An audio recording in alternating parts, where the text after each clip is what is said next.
Welcome to the Chaos Lovelies. My name is Em, and I was late diagnosed with ADHD, which, honestly, explains so much. I'm also healing and trying to live a life of light and love. Thanks so much for joining me on this journey. You can find more on YouTube, TikTok, Instagram, and Threads. Oh, and one more thing. Where's my purse?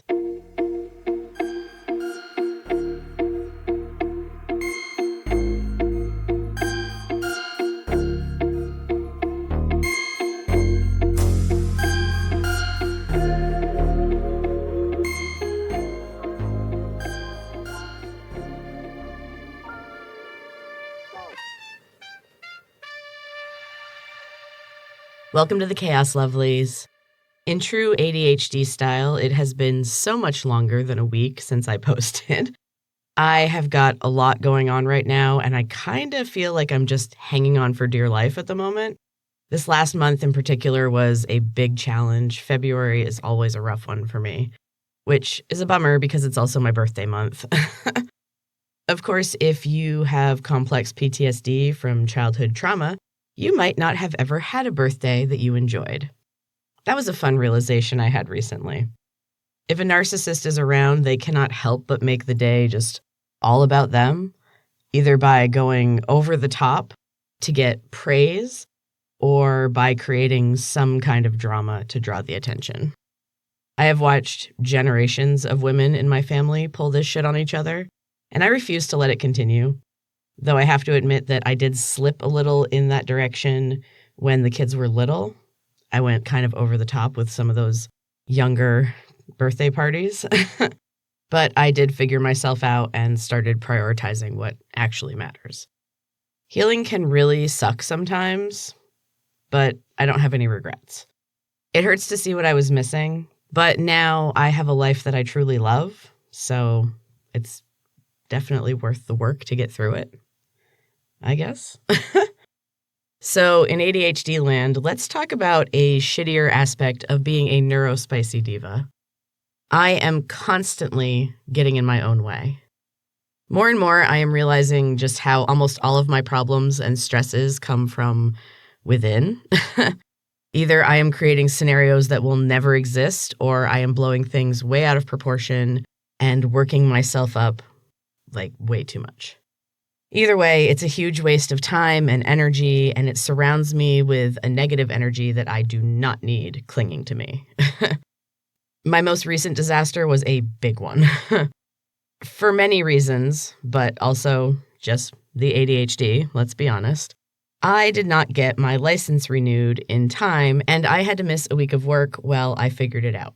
It was incredibly embarrassing, especially when I realized how much easier it could have been. And there's other things around that, but it doesn't really matter. I had to just kind of eat my mistake, which in the moment I labeled as stupidity. This is something that's incredibly common for me. It's kind of my standard response, usually. But this time, it kind of stopped me in my tracks. And I thought, it's a mistake. If it were anyone else, I would barely give it a thought. Maybe just like, oh, the old lady doesn't get technology, which is true in some areas. I work online a lot, but when it comes to like daily living stuff, living out in a rural area has made me a bit technologically confused. And part of me is super uncomfortable with that. But there's also a growing part of me that just doesn't care. I don't need to know everything. I'd rather go for a walk among the trees, you know? And on that note, I have been enjoying our strangely warm winter this year. My birthday was the warmest it has ever been in my lifetime. It has been in the negatives before, like double-digit negatives. And this year, I think it was almost 50 degrees. It was wild. I have never been able to wear a t-shirt outside on my birthday. But the snow is back now. Every year we kind of get a taste of spring. And then we get more winter when everybody's really over it. Anyway, I am trying to just take a breath and examine my thoughts and see if they jive with reality. It is still so difficult, and it takes a lot of effort and work, and just being really present, which I'm finding actually takes a lot of work too. I can't believe how often I have been just like disassociated completely. I have to say that I am kind of exhausted by the effort, though it is getting a little easier to catch myself. But just the effort of all of it combined with the energy that it takes me to be in public and to deal with the public, I am exhausted. I saw a great recommendation a while back from Carrie Out Loud on Instagram. She is the host of the ADHD Entrepreneur podcast, which I've talked about before. I might have talked about this tip as well, but it's a great one. She said that she will schedule days to take off completely to recharge. So like she might go for more than a week, but then she's going to take a day off and just like sleep all day. And I really like this idea. Like I said, I might have talked about it before, but it is a game changer. I can go really hard for quite a while, but then I crash hard and I sleep for like a day or two. I always felt like this was kind of weird, maybe not healthy. It's nice to know that other people do it too, and that it's not really like that big a deal. I have been finding so much peace just being among people who are neurospicy or something anyway. My job is just the fucking best, and my coworkers are awesome. I've never really been in a situation where I was comfortable being myself, but I feel okay with it there. And it is really way more relaxing than I could have imagined to not have to put up any sort of front, to not have to pretend. And I don't dread work, like ever. I have definitely never had that before. I can't think of a job I've had where every single day I wasn't just like, oh, I really don't want to go. And like, I look forward to going to work. It's a lot of fun. I really enjoy it. And it's nice to talk to other neurodivergent people and stoners and to understand them and to know that they understand you too. It feels kind of like a bizarro world, but I just absolutely love it. And I will gladly stay as long as they'll have me. That place brings me so much peace and like self-worth. So like I said, I have been trying to frame things more positively, and I feel like I need to kind of reframe my ADHD again. Because while my neurospicy brain may cause me a lot of problems day to day, some hugely embarrassing problems, it has also given me really great problem-solving skills, creative thinking, and the ability to adapt and flow with changes. Did I do this calmly? No, not at first. But I am in a nice place now where not much shakes me. I'm feeling pretty solid most of the time, which I have not felt maybe ever. I was going to say in years, but like maybe ever. I've never really felt this solid and confident and comfortable with who I am. And I am still struggling. I have been having major emotional dips right before my cycle. I'm pretty sure that it is PMDD and probably related to the fact that I have been on some form of birth control for 30 years, like literally 30 years. I just figured that one out too, and I don't know if that's a good thing. That seems not great. Not natural, that's for sure. But I am seeing my doctor soon, and I think I'm going to ask if I could maybe have my IUD removed. I'm pretty much over it, and I don't really need it anymore. I don't know. Being a woman is hard and fucking confusing, let me tell you.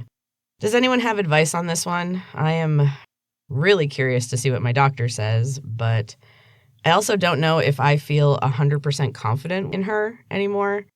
But she'll be pleased because I've lost some more weight, and she is super obsessed with that, which I hate. I usually end up having a panic attack either on the way there or on the way home, and sometimes both. Oh, I swear, the trauma is just never ending, and I get so fucking sick of it. But, you know, it is what it is.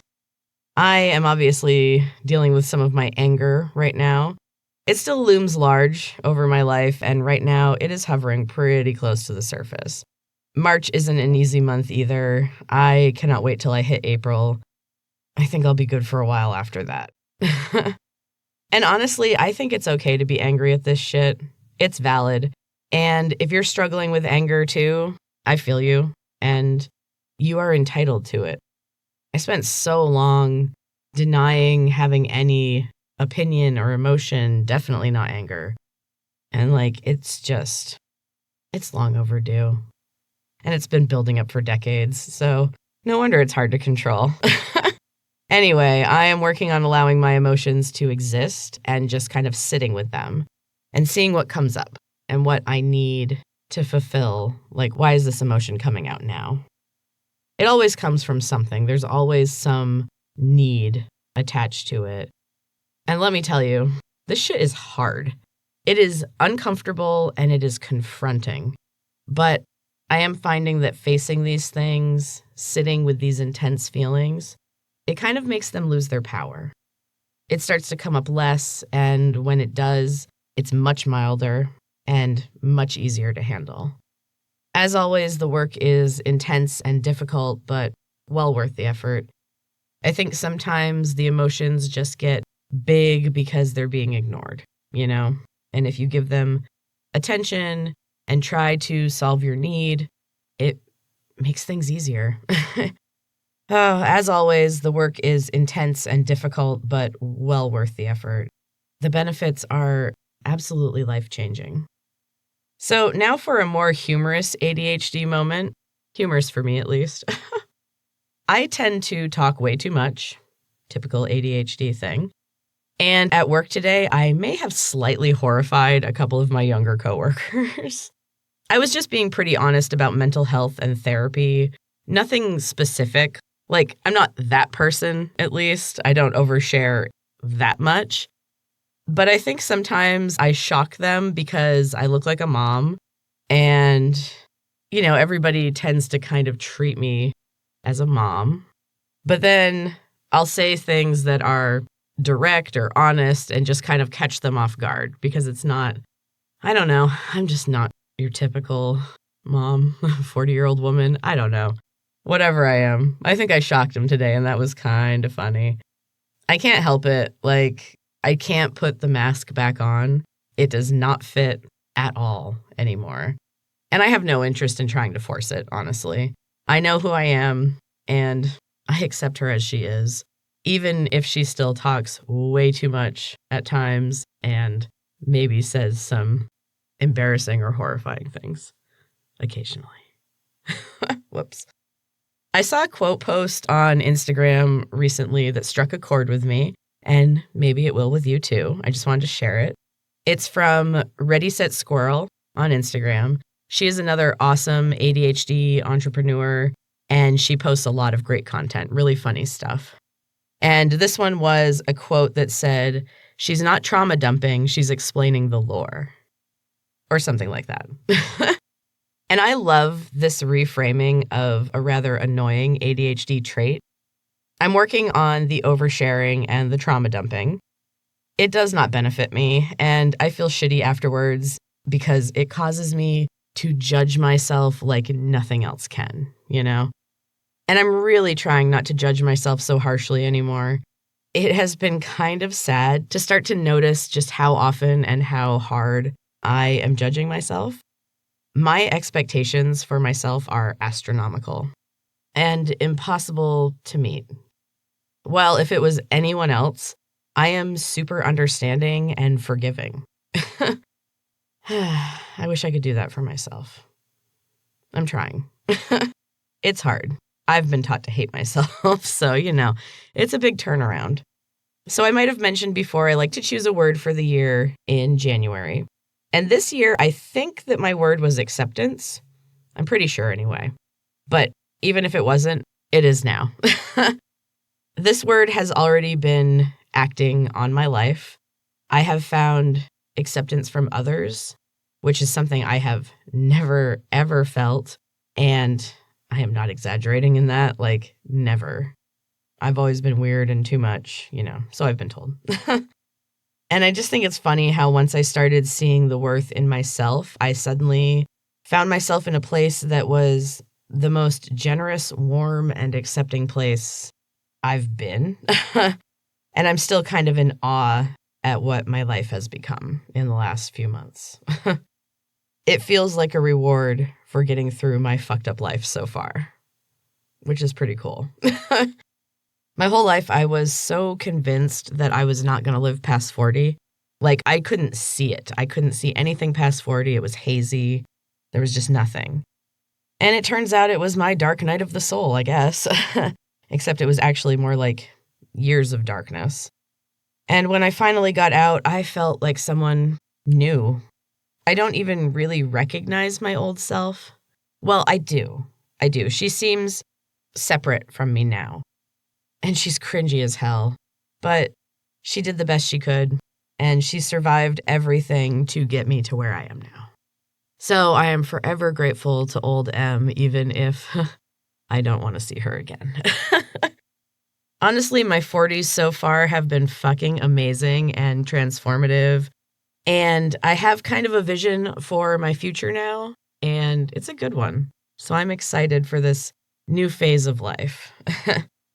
I have to say, I'm still adjusting to it, all this goodness, abundance, and love that's in my life right now. It's different, but I am learning to accept it all, and I am so incredibly grateful for everything I have right now, including you, lovelies. Thank you so much for sticking with me, or if you're new, thanks for joining in the chaos. I hope you all have a beautiful week and spend some time focusing on something that brings you joy.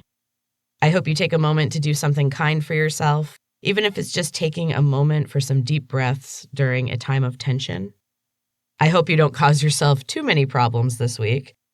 And of course, I hope you find your purse. I hope you find your purse.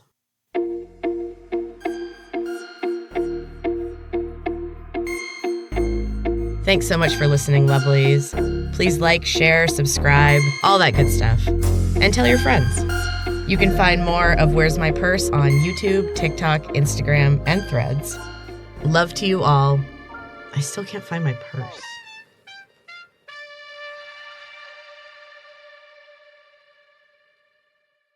A Frap Media production.